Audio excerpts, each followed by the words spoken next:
all things. Get some faces and voices going here. All right. We got audio. Okay.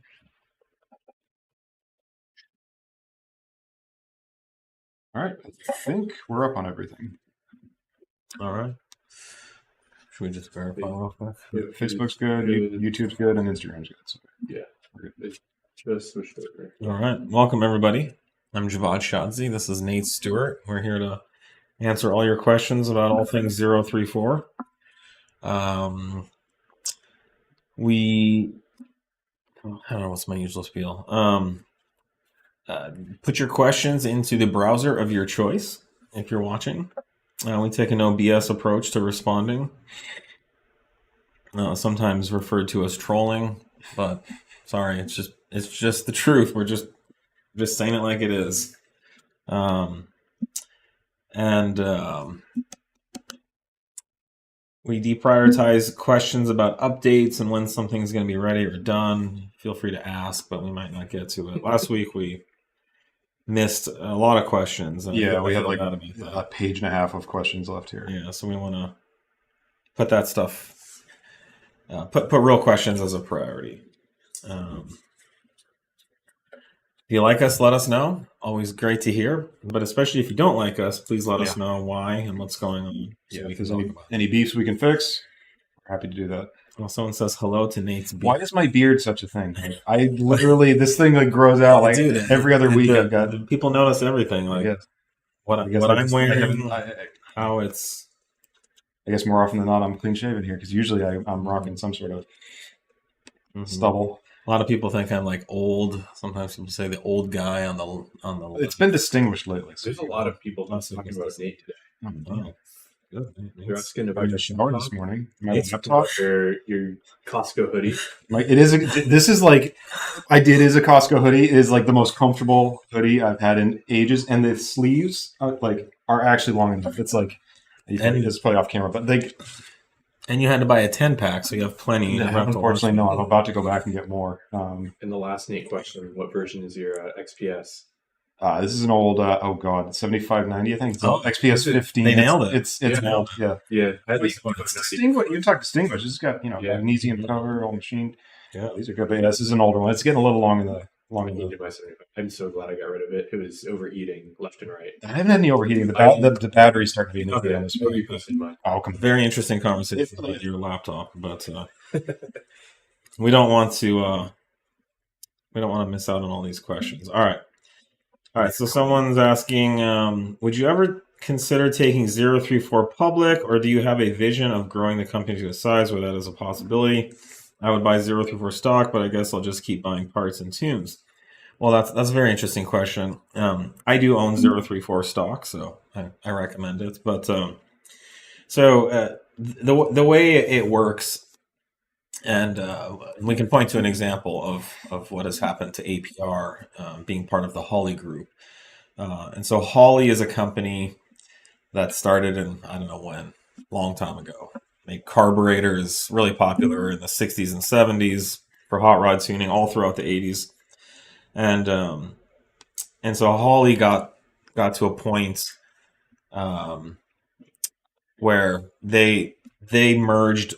Basically, companies sell and become parts of these groups. And then these groups buy each other, and it just builds and grows. So the Holley group is now probably 50 different companies, totaling over $500 million of revenue. At that point, Holley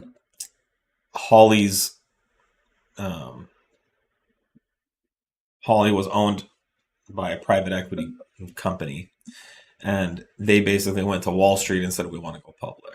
And so by going public, they could continue to raise lots of money to fund growth, i.e. more acquisitions. And so APR got swept up in that, and APR is now part of a publicly traded company. Now, APR themselves is not public. In fact, APR is just a brand or a division inside the massive Holley group. And so 4 years ago, I actually sold 034 Motorsport to someone called the Euro Motorparts Group.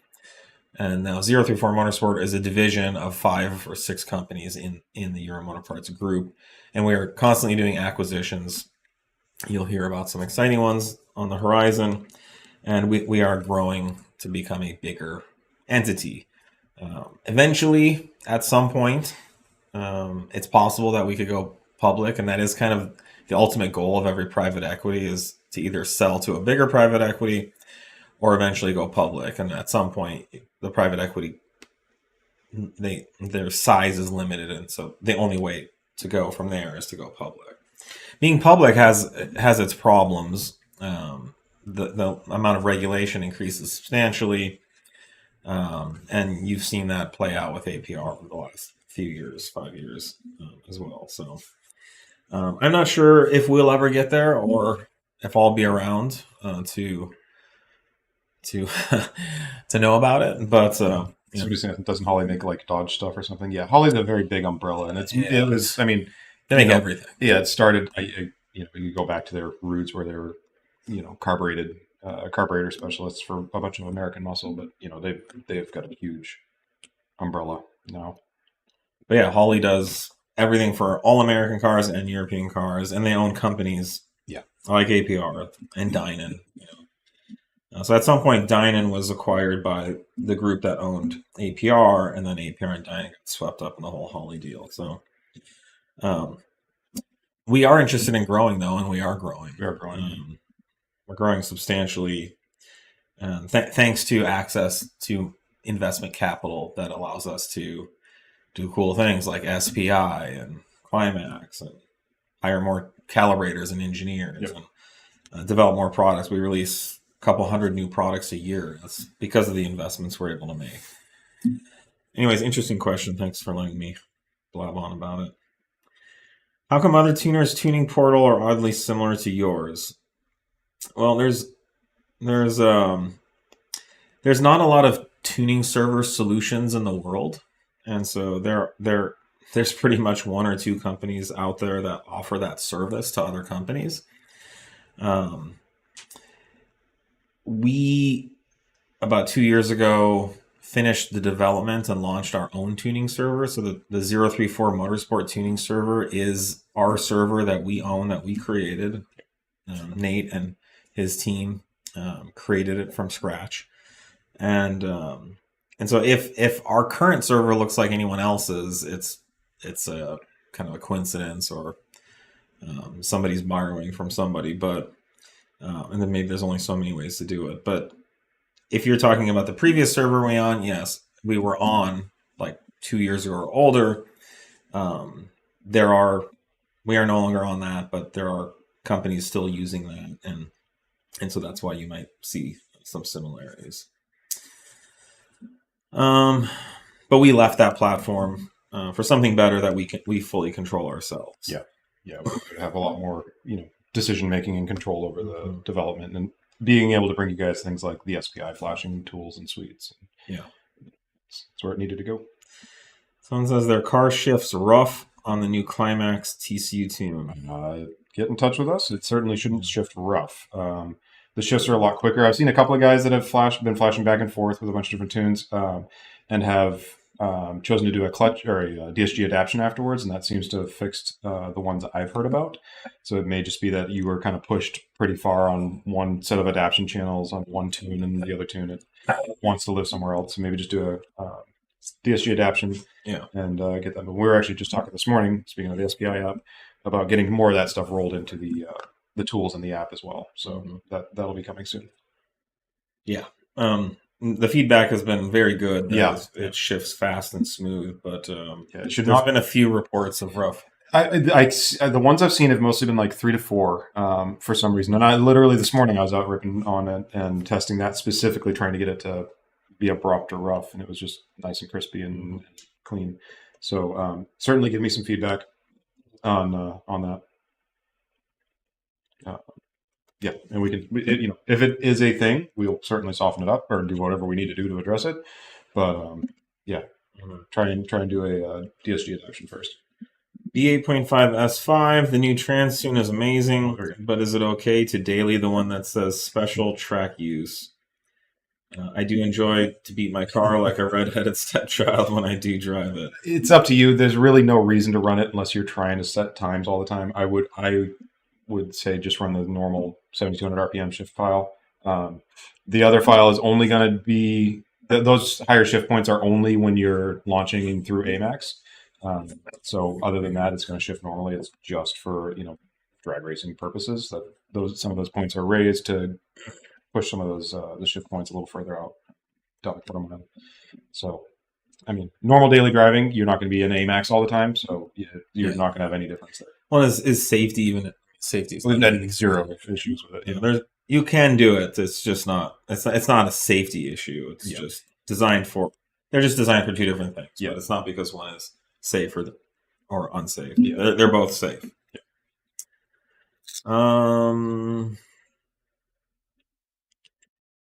I was asking about our upcoming Q7 tune. We do have a tune. I drive on it every day. Yep, it's very good. Yep, I am currently working on wrapping up some of the server side stuff for flashing those. The calibrations are done, so we're moving along. I did see a post from another tuner about an upcoming tune, and there appeared to be a lot of like bullshit in that post that wasn't true, or like they created some problems and then solved them that we've never heard of or aren't aware are real. So I'd be a little skeptical about some of what you're reading out there on these tunes, but we are working on a supercharger pulley clutch delete. Yeah, we have that for CREC stuff in general coming. Yeah. And we'll have files for that for the Q7 and for the A6, A7s, and late S4, S5 cars. And the Q7 is, pump gas, includes E85. Yep. On E85 it rips. It's really fun. Yep. I've been driving it around the 91 file and it's awesome. Yeah, and we've actually got updates too since then. So we've got more stuff. Yeah. It's just a really nice power. The shifting is greatly improved. Drives really nice. It's like how the car should be from the factory. Yeah. I need a 034 mug. Well, good. We have them on our website with free shipping. We also have, since we're talking about swag and promo products, we have our new calendar for 2024, which features beautiful shots of 034 and other Volkswagen Audis. This is an FCP BMW partnership we did. Very nice calendar. It does wear out as the days go by, so you're going to want to get one sooner than later if you're interested. But I have one of these hanging by my desk. Very nice. But also available along with mugs, shirts, and all kinds of other things. Can you explain exactly what a DSG adaptation does and when it should be done? It's a part of the transmission is, it'll go through a number of different calibration processes, but one of the bigger ones is the kiss point calibration. So when the clutches, what pressure basically needs to be applied to clutches when they start making contact with the mating surfaces in there, and you'll hear it clunking and doing a bunch of stuff as it's like kind of engaging and disengaging those clutches and measuring, various pressures and currents to determine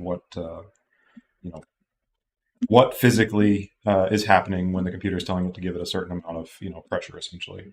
So it's mostly just mapping your physical world to what the ECU is expecting. Mm-hmm. Someone's asking about when we will have a B8 specific Kli-Max update. Soon. We've got a couple of guys betaing it right now, and I'm hopefully having that wrapped up fairly soon here. So. Yeah. One thing that we've seen a lot with people on Kli-Max is realizing that they have broken motor mounts. I mean, that's, I think people are testing all the new features, and the shifts are faster. So yes, we've seen a couple of guys with less than stellar motor mounts. Yeah, and there was a comment. If you have any feedback on your Kli-Max tune or how it's working, email tuning@034motorsport.com. Yep. So we can discuss that with you. Check it out and see what's up. If I have a 190 millimeter crank pulley, what supercharger pulley and belt do I need to go stage 2+? I mean, you're basically there with a 190. 2+ is a pretty broad range. So normally a straight stage 2 in the olden days would be a 179 millimeter lower pulley and a stock upper. The 190 is kind of in between the two. So yeah, I mean, if you want, I'm a fan of running the smallest pulley or the smallest ratio that satisfies your needs. Yeah. Just because your return on spinning the blower faster and faster is lessened, and you're just making a lot more heat you've got to manage. So do you even recommend they do a supercharger pulley? Again, it depends on what they're looking for, but a 190 puts you in a pretty happy place, in my opinion. So, well, if you'd like to do that, then and you'd like to pick up, we only have one supercharger pulley. Yeah. Then you'd need like a 1320 belt. Oh, for the belt? Yeah. That's what we include. Yeah, that's what we include. There are some users who will go to a 1310 belt if it's slipping for whatever reason, but that's pretty rare to have slip. So a 1320, or like Nate says, you can stick with your 190 setup and run that. Mm-hmm. At least see how you like that. But you will make more boost with the pulley as well. Oh yeah. Well, we got a lot of questions. Any arteon, ECU, TCU tunes coming? Probably not specifically. Some models of the arteon will cross over with platforms that we do have calibrations for, so we do have files technically out for some of those. So like some of the MQB Mark 8 stuff, we'll cross over to that. So, but as far as the arteon specific motor packages, I don't think we'll be doing any of those anytime soon.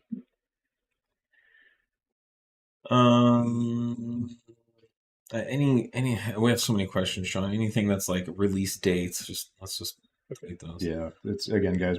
Everything will be out as quickly as we can get it to you. Why do a haldex tune over a controller? Wouldn't giving the driver the ability to control the haldex based on conditions and task be better when highway cruising?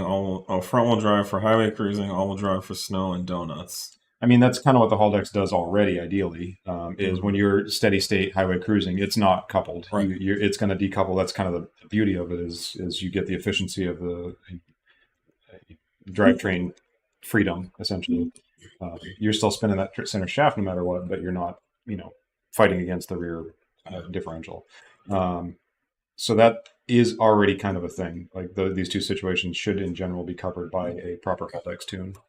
Yeah, the haldex system is an active system. It doesn't require user control, kind of the way that you were thinking about it. It would kind of be like having switches on the dash for when it's colder. You flip a switch to give the engine a richer fuel mixture. The ECU already does that. When it's colder, the ECU injects more fuel to make up for the denser air. And so, yeah, as Nate said, when you're on the freeway cruising, the haldex is not engaging the rear because there's no slip. It shouldn't be. Unless it's locked out or some strange mapping. But yeah, I mean, ideally, there might be edge cases where you want it locked up all the time for some reason, but in most situations, a good haldex tune should provide what you want. And I think for me, I would prioritize having an optimized controller versus the ability to control from externally, right? Yeah, and not be as optimized in the actual function. Optimize the controller first, and then if there's some case where it can't be done, then sure, you want the controller.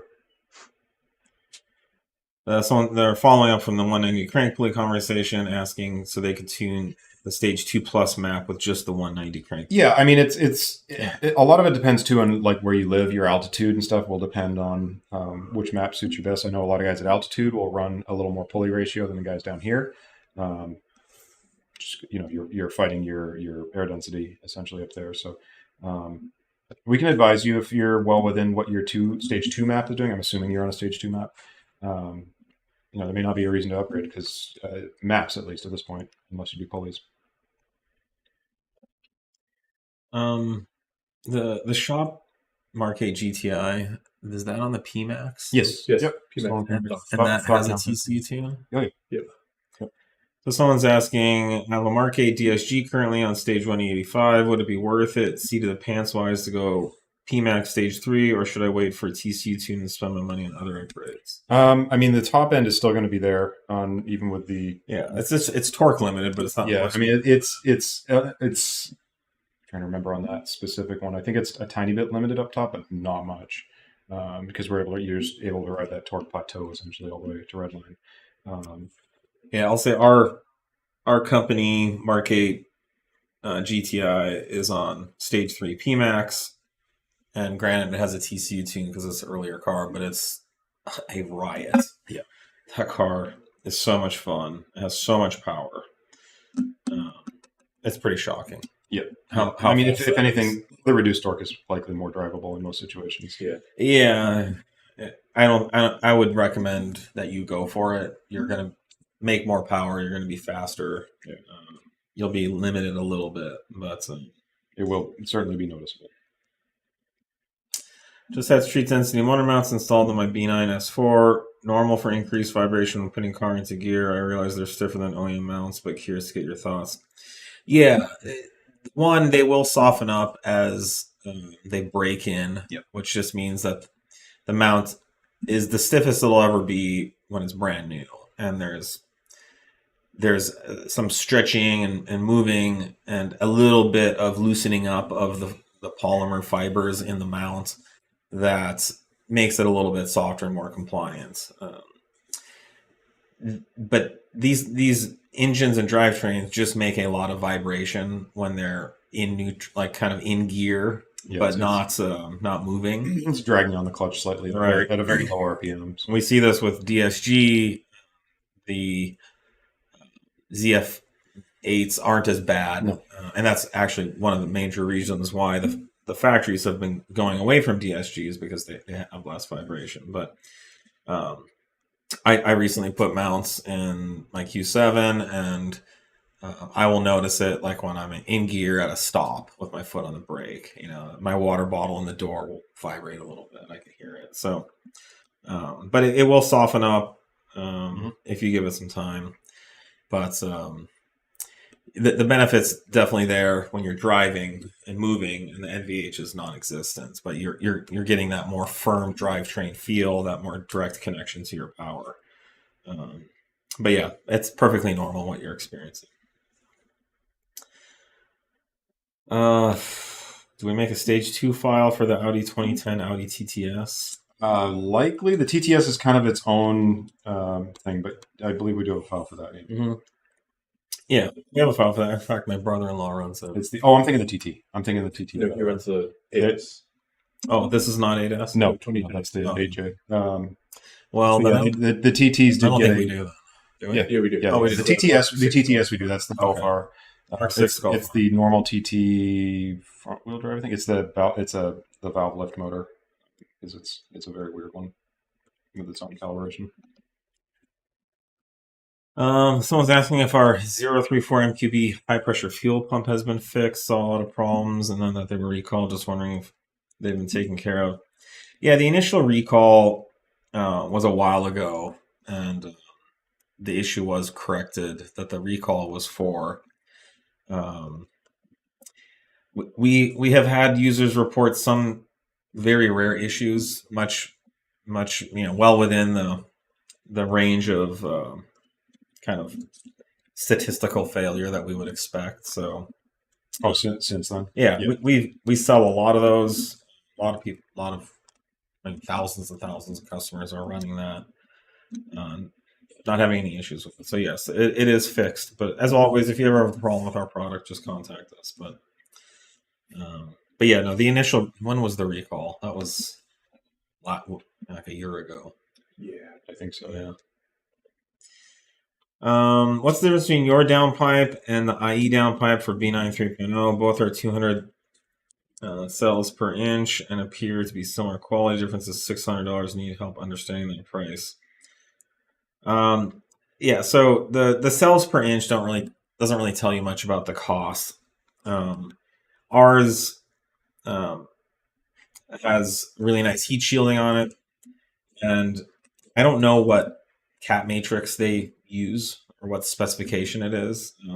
We put high priority on an OEM Euro 4 matrix in that, which the costs in the cat are really in the kind of the precious metals and the coatings on the stainless steel matrix. Also, are they saying ours is more expensive or theirs? I'm not sure.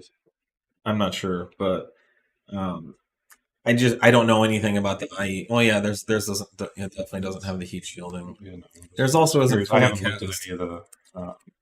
But I can assure you, we're not just making $600 more.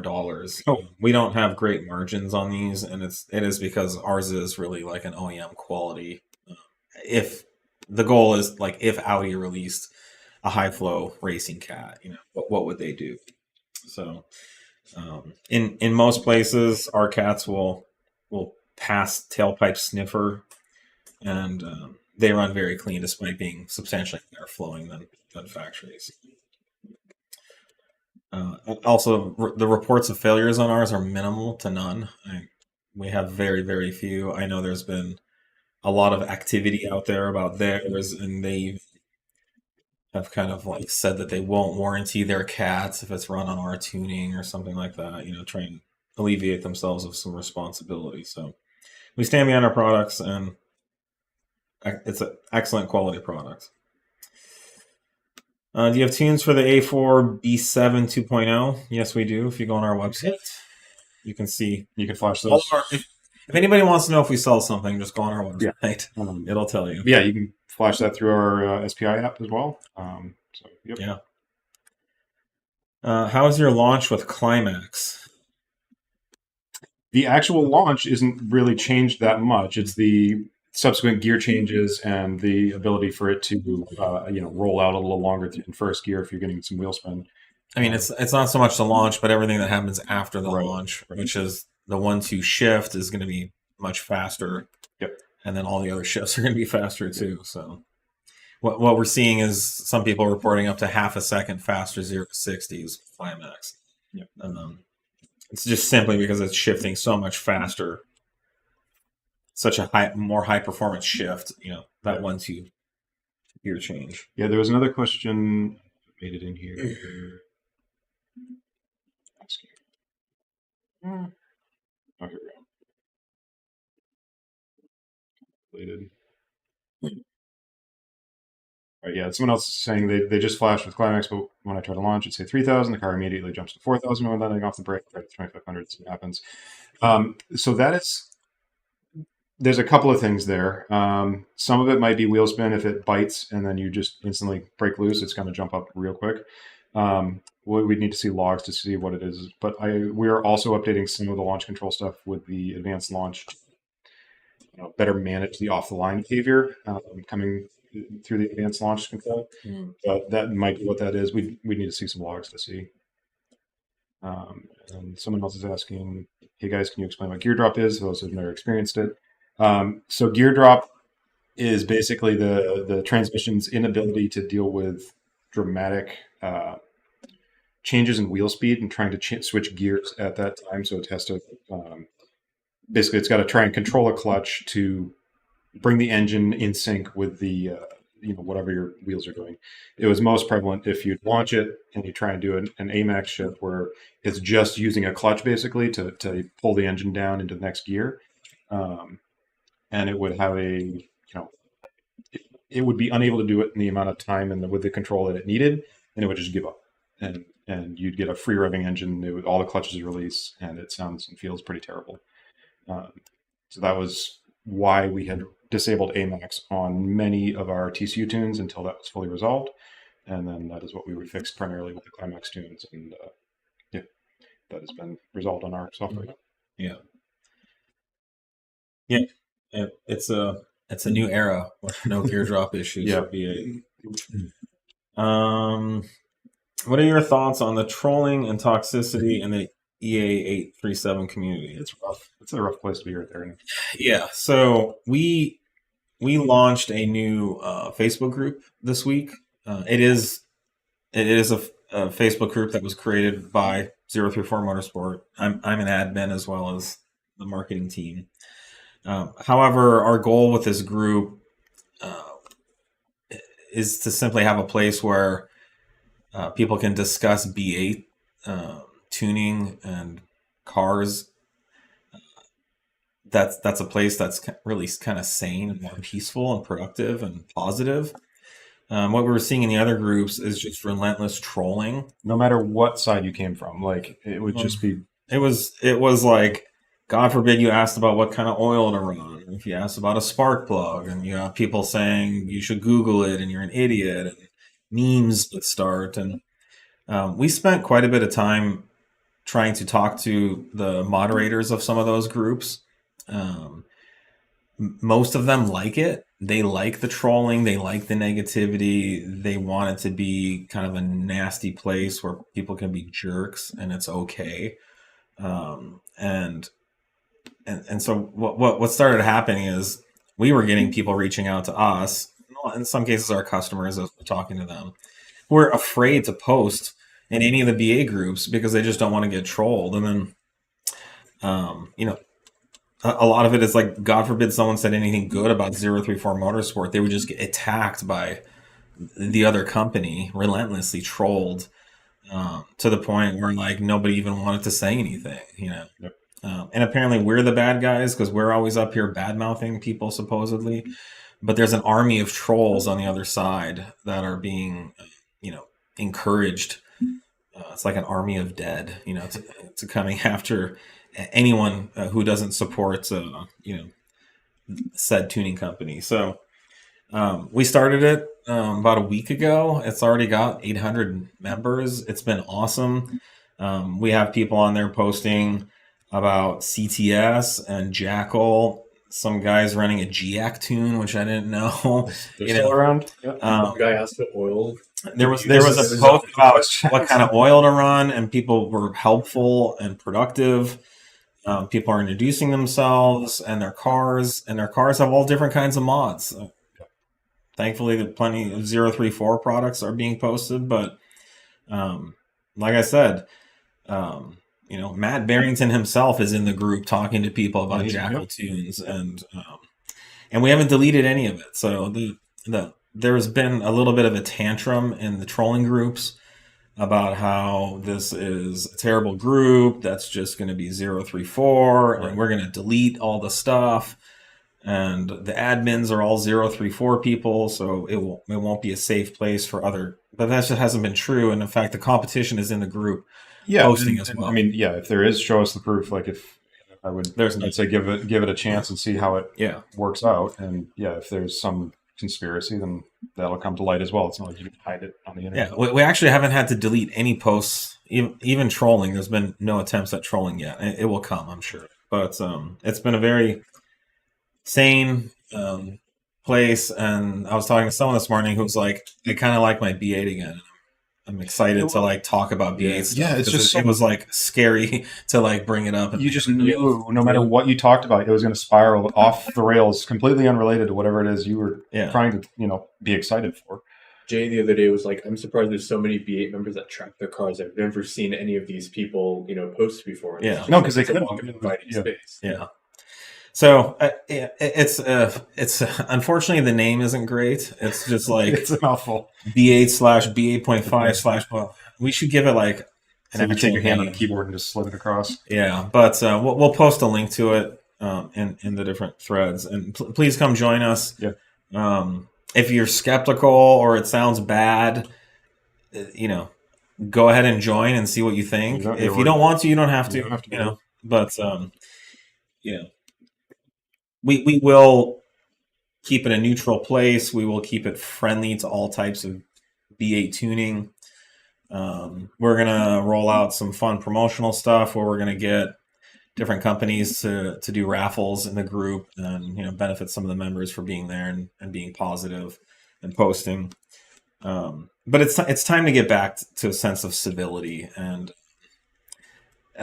this if kind of the toxic locker room getting kicked in the nuts every 2 seconds thing is great for you, then there's groups, there's at least 2 or 3 groups I'm aware of for that. If you'd like to take a break at work and take a sip of coffee and come into another group where you can like say things and be respected, then by all means check out our group. Again, I wish it had a better name. It might be the longest. It might be the longest titled group you're gonna find. Yeah, so we should just call it like the same B8 group or something like that. But it's what about the C7 group and the 4M guys and all the other guys that are in there? Yeah, I don't know. We're trying to keep it inclusive. They all know that they're connected to B8. It's inclusive. Yeah, but we just need a way for people to find it. So it's in every other group advertised. So that's true. It's true. If you're in any group and you haven't heard of it, then there's probably something wrong. So,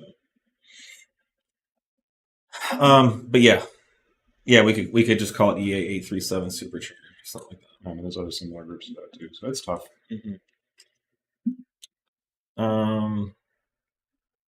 So, anyways. Someone is saying, Javad, since you said it's easy to get an RS5 to run a 9.0, how's that coming? 9.0? I don't think I said that. I think 9s. I said it would be very possible to do it. I think this is the guy that's trolling, and he was like trolling me in the Facebook group too. We haven't set out to run a 9.0, but it would not be hard to do. Just because we haven't tried doesn't mean it's not possible. And I think I told you very clearly at the time that it wasn't something that we were planning on doing. But yes, if you gutted an RS5 if you go for and put drag slicks on it, you could easily do 9.0. You can go to the extremes for the guys setting all out, like actual drag race. That's the only thing the car is set up for, records. That's all. That's a different thing. So Arnon's car how's that set up? It's a street car. I mean, it's not. It's a full strip car. Well, no. But I'm saying, but it's not. Yeah. It's not a. But he has street tires. It's a DRs. He has DR2s. Yeah, just like same similar setup to what we were running. But it's not drag. It's definitely not as much as you could do. No. Yeah. But he's running consistent 9.8s. Yeah, he ran 5 9.8s back to back. 5 9.8s in a row. No, you look at like the getting to 9.0 wouldn't be that. Yeah, the Dazzle World and the guys that are doing a lot more of the drag racing, and you're in all kinds of other modifications well above and beyond an hour of work to prep a car for drag day.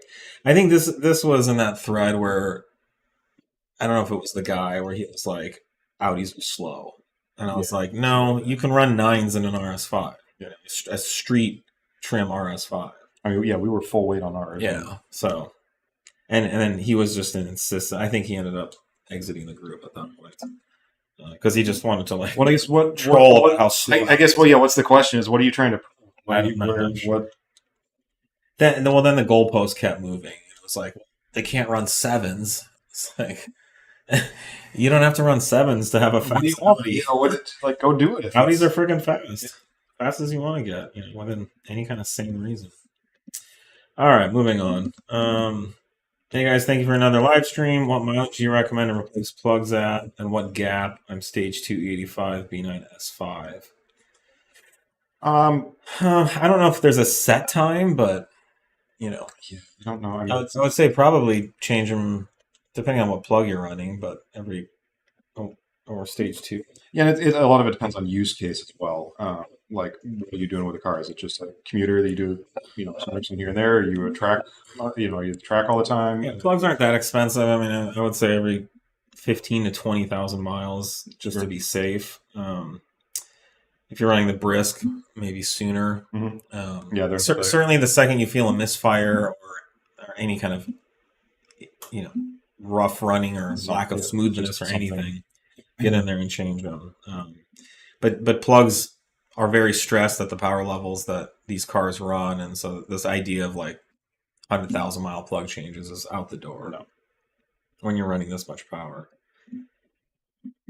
Is there anything to help shorten the time it takes for clutches to grab after letting off the brake with Kli-Max? That's a tricky one because it's the TCU is prepping and trying to control that launch. So there's no difference there's nothing about the Kli-Max file or the launch control that is lengthening that time. It's just the transmission is trying to manage your rollout without stalling, without grabbing too fast, without getting a massive amount of wheel spin. So it's I got a lot going on. Just curious, how many 0 through 4 dealers across North America have you visited physically? I would say 30, probably. Yeah, I know you guys did a couple of trips around. Yeah, I've about 4-5 years ago, I spent I did 3 different trips, 1 week each, and we visited. We spent a week hitting as many shops as we could. So it's probably been more than 30. And that's just me personally. We've had staff and marketing go out even recently in the last year or two and visit 10, 20 dealers at a time. Yeah. So yeah, I'm not sure what the question is going at. We try to put a face to it. Yeah, it's really helpful. I just recently visited NGP's facility in Aberdeen, which was really nice. Really helpful to go there, talk to the owners, met with the sales staff. They gave me some great feedback on some issues they were having and things that we can do to help them be more successful selling our products. It's a really good way to learn a lot about what you need to do to be successful out there. Yeah. And we try and meet up with a bunch of dealers and contact sets, events like SEMA where everybody's coming together. So Yeah. we have a lot of meetings set up and spaces to do that. Well, and that's true. That's things like SEMA and other events. I think I've met almost all of our dealers. Yeah, we go there One for way or the another. people, not necessarily the show. Yeah. But really great to make the connection, build relationships. We're ultimately all in the industry working to be successful. And but yeah, I think if it's a good way to really figure out what you can do better is to actually go there. What's the saying? I could stick my head up a cow's butt, or I could just ask the butcher. This is a new saying. Okay, I've not. No, it's from Tommy Boy. It's like I could stick my head up a cow's butt to see the steak, or I could just ask a butcher. But in this case, sticking your head up the butt is the right way to go. So. All shops are crazy. Yeah. Is stage 2 healthier for the engine? Less heat from the factory cat, maybe? Doesn't make any sense. Or do I try to excuse stage 2? I'm not sure which platform this is referring to. Yeah, but it wouldn't matter. It wouldn't really matter. No, the overall thermal output is not going to be dramatically different between the two. There's going to be differences in catalyst heating things and whatnot. But no, there's no. I mean, there's an overall dynamic or concept that reducing any kind of resistance in the airflow system or improving the efficiency through reduced back pressure just makes everything run better and easier, and could reduce heat as well. But it's offset by so many other things. So if that was the only viewpoint you were taking, yes. But for example, on the transportation industry, like with semis and trucking, if you can reduce or back pressure and improve the engine's efficiency just a tiny percent, you could save like $1 million a year of gas, right, diesel. So, but no, I think you're just trying to excuse stage 2. Yeah, and there's nothing wrong with that. The best reason to do stage 2 is if it makes you happier, then you should do it. But other than that, it's probably not for a lot of great reasons. No, and I mean, stage 1 with them taking intercooler, you're there. I mean, it's basically, yeah. Okay, follow up. He says, was just curious because I talked to Chris at Eurozone. Oh, this is on the deal and Chambly, Quebec? No, QC. When I get my car serviced, and he's really cool. Yeah, I have not ever done any dealer visits in Canada. I haven't been to Canada in a long time. I've been there, but not for 0 through 4 purposes. So it would be cool. Maybe we need to. But we do have relationships with our Canadian dealers, obviously. And we speak to them all the time. We meet with our bigger Canadian dealers at SEMA every year. To Nate's point. Mm-hmm. Very top one.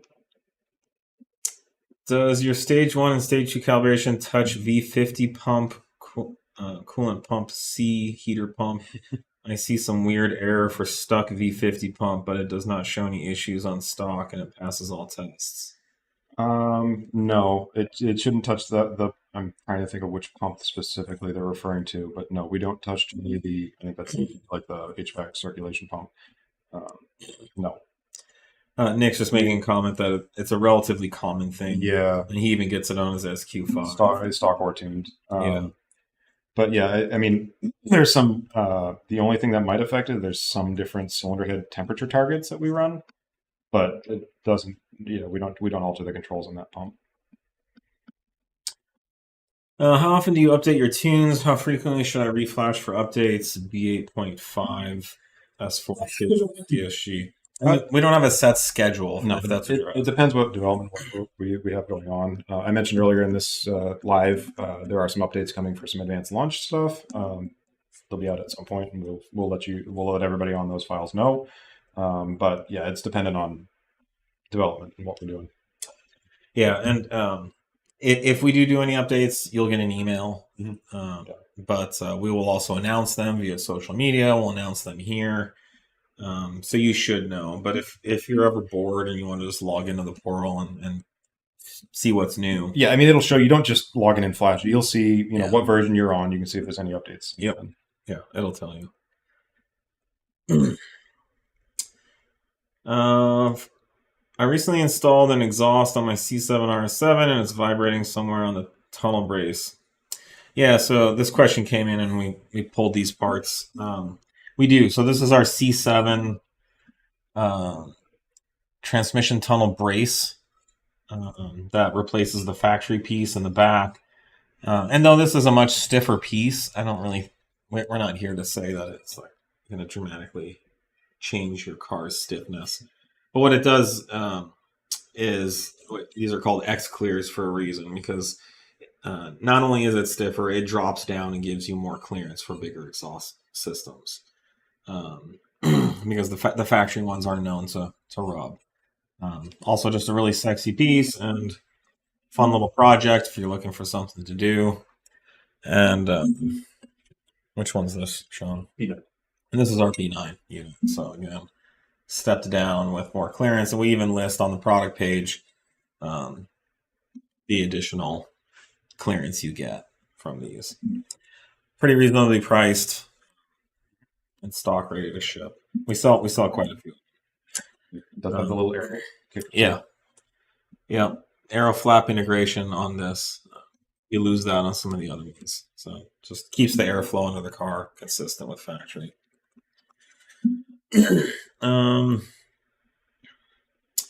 Just bought my first Audi. It's a B9 S4. Already has an intake and turbo inlet. Do you recommend I tune it now or just wait for the downpipe? No, the downpipe's not a required thing. Definitely do it now. The downpipe is a tiny marginal improvement over what you're going to get. 90 whatever plus percent of the power gain is on stage one. With the intake and the inlet, intercooler as well, and you want to do the intercooler. So you could honestly skip the downpipe and just do the tune and the intercooler combined with your intake and inlet. You're gonna have a really nice setup, and you'll be blown away at how fast the car is.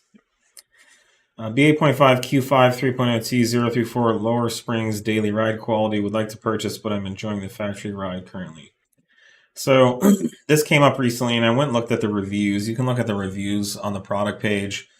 But at a quick glance, I saw that most of the comments were that it rides really good.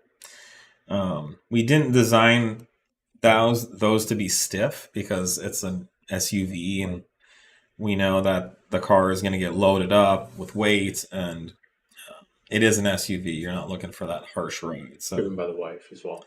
Yeah, and whoever else you want to drive it as well, the MILF in your life. So, I believe you'll feel like the ride quality is good, and that's how we design them, and that's most of all the user feedback. But go check out the reviews. And again, if you guys have questions about any of our products, we have lots of reviews, thousands of reviews on our products, and we're not going to have like 2,000 reviews on one product like on Amazon, but in some cases you might find 5 or 10 reviews. So here in Washington we have 92 octane. This one again. Yep. Should I run a 91 file or 93 with octane boost? I would run the 91 file. Yeah, you should run 91, which will run totally fine. Very good on 91 yeah, because there'll be no timing pull. Yeah, we did a trip up to Washington a few years back, and the 92, it's rated at 92. It's not much better than the 91. So, yeah, 90. I would run the 91 file and all day long.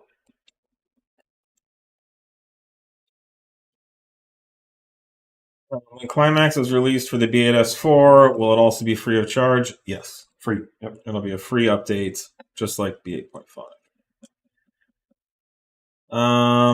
Can you explain the difference between all the different intakes for B9S5? No.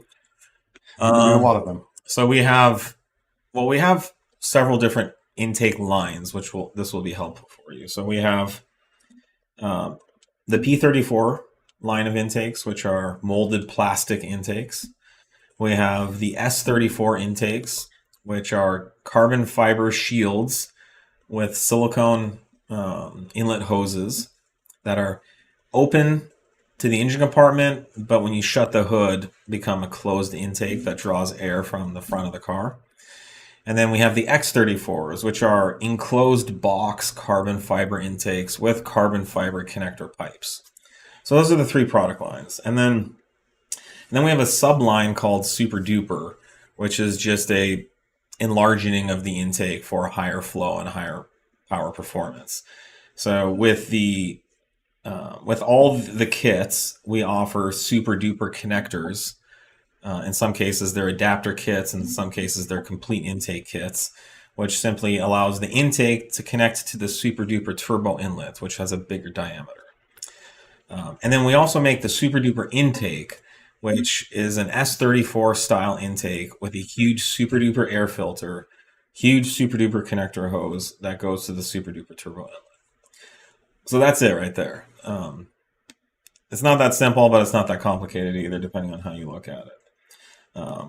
And we do induction bundles for each of these. So that's where it might get a little confusing until you dive in and see what the options are in each of the intakes. It'll be more clear. If you have any questions, send an email to contact@034motorsport.com, and our marketing team will be happy to walk you through any questions around that.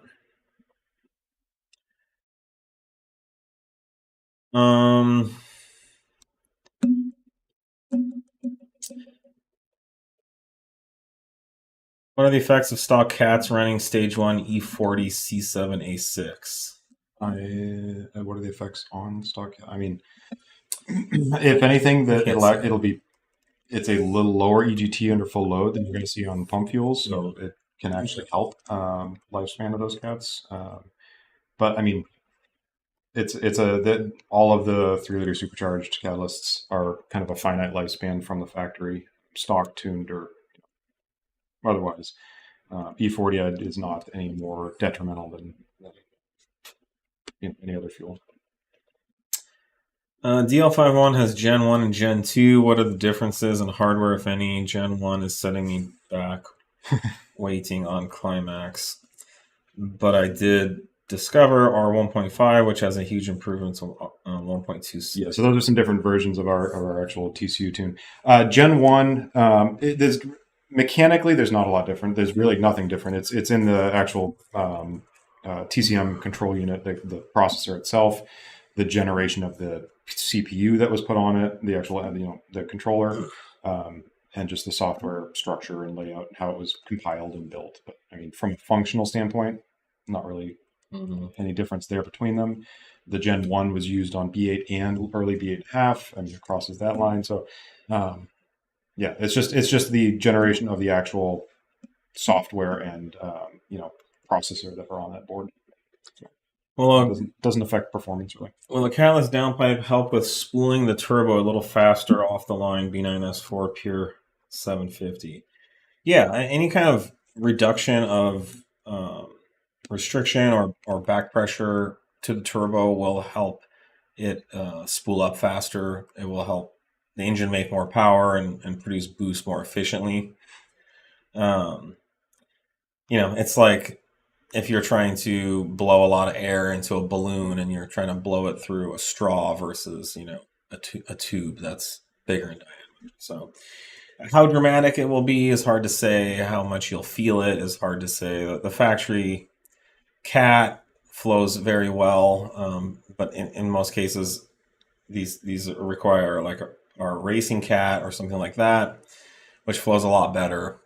We haven't seen big power improvements from catless to our racing cat at these levels. So, but yeah, I mean, theoretically speaking, it will be, but it's not like our racing cat is not restricted at all. Anything else we should jump on real quick? Somebody's asking right here. Is Klimax a DSG thing, or will it be applicable to ZF? Will the B9 get Klimax and advanced launch control? This calibration is a DSG thing that we were working on primarily. Some of the shift strategies and I guess tuning. What do you call it? The tuning style, you could say, might transfer over, but they're two completely different control strategies and different transmissions. So no, it's Klimax will very likely become a brand for a certain type of transmission calibration or driving style or features and functionality that we build in. The one Klimax file we have right now is for the B8.5 DSG, and we will be releasing B8 DSG soon. We would like to do a Klimax type update for like 551. 551's getting a bunch of updates coming. They'll likely call that Klimax, but the programming functionality will be completely different. However, the user experience, the fast shifting, things like that will be similar at a level that we could call it Klimax. Right. So it'll be a way for customers to know that type of performance is built into that tune or file, even though the transmissions are completely different. Yeah, and the gear drop fix is a separate thing from what the rest of the tune that came along with that update is. Yeah, I mean the gear drop is just a bug fix. It's not a feature. That's just us being confident and being able to turn on the launch control. ZF8s don't have gear drop, so that's already fixed. Yeah, it's a whole different thing. Yeah. Any MRA 1900 updates? We've been talking about this lately. Not a ton from what we posted last time. We're just doing some more, wrapping up some development. We have another B8.5 vehicle. We're going to be hopefully getting that on soon here to get that wrapped up. So, yeah, we're working on it as much as we can. And as far as our thoughts on what's been posted, I think we talked about that. Yeah, we covered that a week or two ago. So nothing's really changed. Sean could post that if he wants. What cars do you drive? I currently daily drive a 2018 Q7 because I have 4 kids and I have 50% custody, so I actually have to deal with the kids and drive them around, and I like it. I enjoy it. But the Q7's been perfect for that. Yeah. It's also just been really nice just having a comfortable car you can just kind of bomb around in, and it has all of our upgrades on it, so it's really fun to drive. Although I drove our Mark A GTI for a few days, and then when I got back in the Q7 for like an hour, it just felt like the slowest, wallowiest pig. Yeah, the Mark A GTI is a little different there. It's just a weapon. Yeah, but that's mostly about it. And then of course I drive all the 0 through 4 development cars as needed. Yeah, it's same here. It's the B8's my normal, but that's the B8 S4. But it's across whatever we're working on here. Yep, myriad of cars. But before the Q7, I daily drove a Gen 1.5 R8. Yeah, but you can only fit 1 kid in there, so probably gonna off it had to go. And MILFs fit great. Yeah, we're about at time. So let's see if we can sneak another one in here. Let's do one more. Do we? I don't think we are though. Someone's asking, can I do a stage 1 tune with everything stock? I just have a resonator delete on a 2016 SQ5. Of course, yeah. Stage 1 you can do absolutely stock. We have recommended hardware for stage 1 that'll help the whole system work more efficiently and be more performant. But no, stage 1 is designed with a stock vehicle in mind. And that's that's we have carb exempt tunes for that. We do. Completely totally 100% legal with it and all. That's what those are for. Stock motors. Yeah. So if you're interested in any of our tunes, just go to the page and then you can go down and look at recommended and required. So like Nate said, recommended is something that would be nice to have, but it's not needed. And with all of our stage 1 tunes, it's always designed and calibrated to go on a bone stock car with only the tune. Yep. And it will function that way.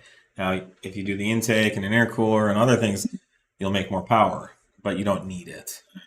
It's a nice way to kind of work your way up into some upgrades. Yes. But all the information is there on the product page. Yeah, and keep in mind, it is the only carb exempt 3-liter file out there as well. There were some other companies that were saying theirs were fine and they would pass, emissions just fine. That's not what carb exempt means. No. You have to have it certified, tested, and validated. They're two very different things, and just which means in California you can legally go to a smog station and pass. Yep, and it's validated to for all the remaining states as well are included in. And then any of those, but if you can pass in California, that's the hardest. So yep, cool. Well, thanks for joining us, everybody. I think we should be back next week. I'm going to be off Monday actually, so it'll probably be another Tuesday one. Tuesday. Yep. All right. Cheers, everybody. Thanks.